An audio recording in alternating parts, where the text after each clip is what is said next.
Всем привет, чао-чао, меня зовут Эдуард Кичиген. Я рассказываю про скетчинг, про скетчбук, про ландшафтное проектирование, архитектурное, пейзажное, градостроительное, да. Все основывается на достаточно большом моем опыте в Европе и в России. Сразу чуть-чуть про меня, чтобы было просто понимание, про что я говорю и зачем, и что это может дать хорошего. Флэшбэком картинка с реальной историей. Я сижу ночью в Франкфурте на Одере и кропаю пером и тушью. Рисую симпатичные и очень милые картинки для иллюстрирования концепции. Развитие Франкфурта и Одера. Это весело. Вот даже в такую штуку могут прийти скетчинг. Делали мы этот проект где-то года полтора, наверное, назад. Я все жду, что он продолжится. Так что, в общем, скетчинг — это дико полезная штука. И очень крутая, да. Про то, какие особенности были тех картинок для Франкфурта, я расскажу в конце видео. Пока ставьте лайк и подписывайтесь на канал. Рабочих скетчбуков у меня довольно много. И они все черные, это довольно практично. Есть такие маленькие кротышки, и в них много интересного. Есть такие побольше. Есть прям совсем вот это А4, а вот это формат А3. Но это два моих самых любимых монстра. Самое умное у меня вот здесь. На мелкие я тоже как-нибудь сделаю обзор, но сейчас пока отложу в сторону. Чуть не забыл. Есть же еще большой Винзор и Ньютон. Вот такой. Самый большой у меня давно закончен. Я точно буду делать по нему фрагменты и видосы. Пока поговорю про вот этот. Это шур-шур-шур от листиков и проектов. Все это материальная история. Все это реальные проекты. Все это часть жизни, да. Переместимся на эту страничку, я покажу немножко приемов, с помощью которых можно делать симпатичную и крутую графику. Небрежными линиями и яркими акцентами. Как в моих видео, Этот домик выглядит симпатично. И чтобы легко и просто научиться рисовать такие штуки. Или такие штуки. Или такие штуки. Но понять несколько простых вещей. Я буду давать в своих видео небольшие такие простые штуки, которые очень полезны не просто слушать, а сразу повторять. Заряжайтесь на то, что это микроуроки, что нужно взять ручку, бумагу, перо, может быть, или карандаш, что вы хотите. И тут же попробуйте отработать эту историю. Не сидите, не ждите. Возьмите немножко кофе и практикуйте. Только тогда что-то получится, только тогда будет результат. И пишите мне в комментах, сделали вы, попробовали, получилось. Даже если попробовали, даже если не получилось, поставьте плюс. Я буду знать, что вы стараетесь. Например, я не буду рисовать домик с нуля, а просто продолжу историю этой галереи. Сначала чуть покажу мой инструмент. Это линер, Винзор и Ньютон. Они крутые. Очень любопытное окончание у пера. Хо-хо, я перепутал у пишущего стержня. Но особенность именно этого линера в том, что он дает странно похожий на перо штрих. И меня это прям вдохновляет. Убираю. А вот эта вот история для более интенсивных теней. Но на самом деле на этом месте может быть любой маркер. Просто на сегодняшний момент он такой. И с другого конца вот такой. Беру мой линер.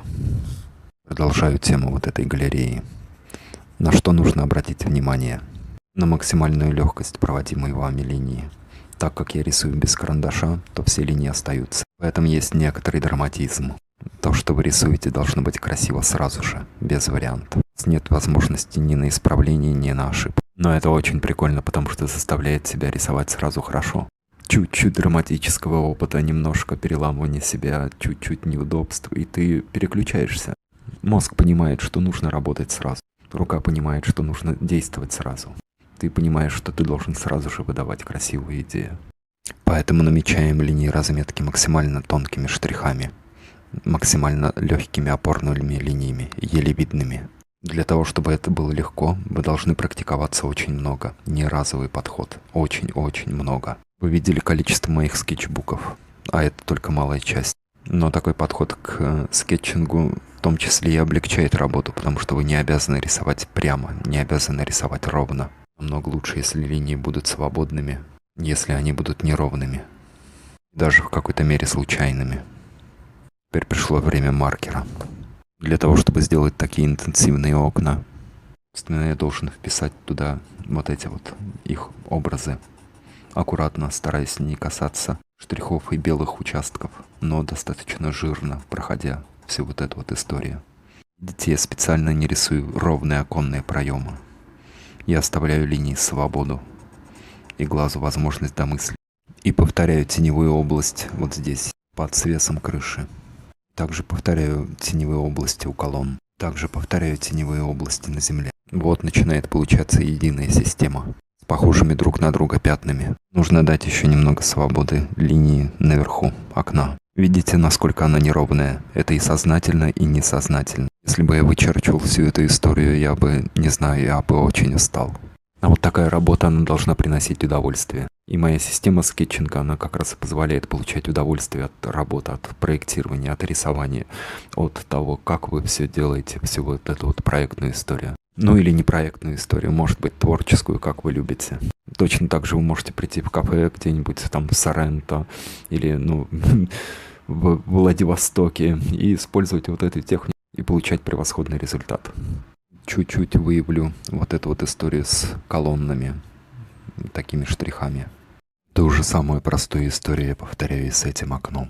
Совершенно не забочусь о ровности линии, забочусь о примерном, правильном, пропорциональном соотношении. Меняю линер на маркер, даже, например, на вот такой вот большой. И делаю вот эти необходимые мне пятна. Быстро, не очень аккуратно. Легко, свободно. Есть один момент, даже такую толстую бумагу, как у моего скетчбука, маркер пробивает насквозь. Проблема. Вот этот не пробивает. Возвращаюсь к линеру и прорабатываю детали. Ну как прорабатываю? Провожу вот эти вот корявенькие линии. Поймите главное, недостаточно сделать 1, 2, 3, 4, 5, 10 подходов. Нужно сделать их 100. И тогда вот такие вот корявенькие линии будут работать хорошо. Это такая же магия, как и в спорте. Подход, подход, подход делает чудеса. Нужно сделать много подходов и сделать много километража на простых базовых. Если вы хорошо отработали базовые элементы, вам легко дадутся и сложные. Если вы сразу беретесь за сложные элементы, ничего не получится. Поэтому берите прямо сейчас ручку, бумажку и отрабатывайте простые элементы со мной, двигайтесь по шагам. Ну и скоро выйдет мой курс, да. Там я буду показывать и методы, и алгоритмы, как вся эта история складывается вместе. Результат моего 5-летнего опыта в международных студиях работы в ландшафте архитектуре. А результат — это супер простой и супер стильный вид скетчинга, который уходит корнями в историю итальянских монстров архитектуры. Видите, что я делаю? Я делаю совершенно простые штуки, но в комплексе, сплетаясь в одну историю, они выглядят очень хорошо. Попробуйте повторить со мной вот эту вот историю с галереей, с домиком. Не ждите более удобного момента, его никогда не будет. Всегда есть только сейчас.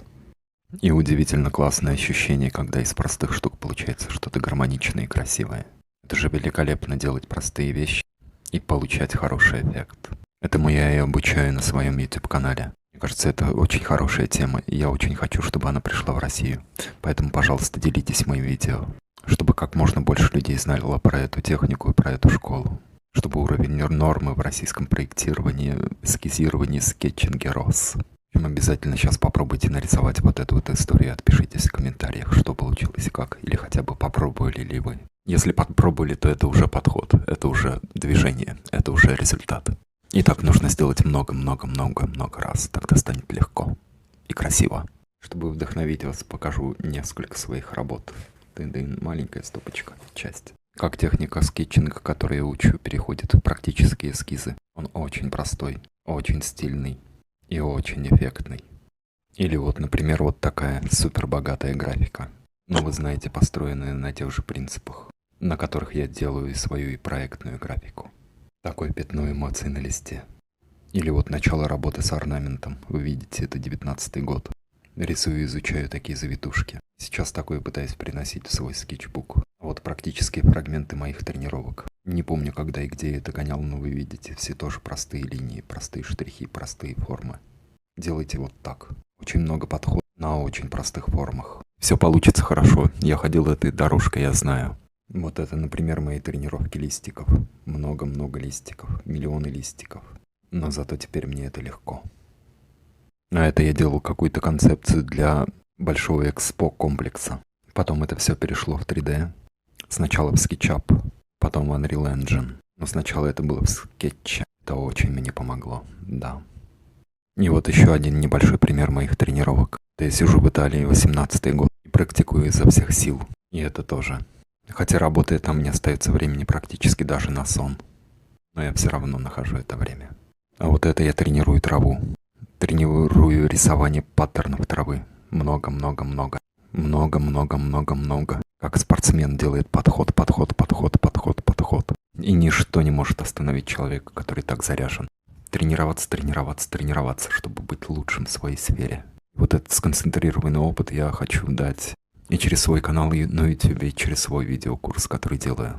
И у меня еще огромное количество примеров, просто огромное. Это маленькая часть большой пачки. Я буду постепенно показывать примеры из моих рисунков и рабочих, и парадных, моих видео. Так что подписывайтесь, жмите колокольчик, чтобы не пропустить новые видео. И смотрите, изучайте, но главное практикуйте. Это дико полезно и дает радость от творчества. Я надеюсь, я в целом зарядил вас действовать практически и прямо сейчас. Чуть-чуть продолжение вот этой истории, которая была в начале видео. Было 4 дня для того, чтобы сделать эту огромную концепцию. Я это сделал. Мы это сделали. Последнюю ночь перед сдачей я сидел и сваривал это все в голове в один большой фейерверк. Написал 4 листа презентации и около 10 листов иллюстраций. Меня обнаружили сидящим в огромных наушниках, слушающих какую-то музыку, неостановимо чирикающим пером и тушью по бумаге. Рисовал маленьких милых человечков и веселые домики с ручками, улыбками. Рисовал, как домики подают руки человечкам и как это дает всем силу. Это очень странно с русской точки зрения. Если я буду делать проект для Москвы, я буду оперировать цифрами, графиками, визуализациями, нормами. Но если я работаю для Европы, а я много работаю для Европы, я пойду вообще другим путем. Скетчинг – прекрасный вариант. В итоге результат был просто фантастический. Мы демонстрировали ее и в Европе, и в Москве, и в Петербурге. Я много рассказывал про нее. Единственная проблема с ней с тем, что она зависла сейчас пока в воздухе. Но сейчас многие бизнесы зависли. Но я не оставляю эту идею сделать город. Вот моя мечта. Здесь на канале большей частью видны мои лишь рисовальные эксперименты. На самом деле это просто маленькая часть айсберга. Моя тема проектирования, ландшафтная архитектура, урбанистика, архитектура, все эти большие идеи. И скетчинг просто способ оформления их в надлежащий результат. Я буду постепенно рассказывать и про проектную историю, показывать ее изнутри здесь. Еще я сделал один отдельный ASMR канал, где можно просто смотреть, как я рисую и слушать шорох пера. Ссылочку положу в описании. В общем, всем пока, ставьте лайк, подписывайтесь на канал. Меня зовут Эдуард Китчигин.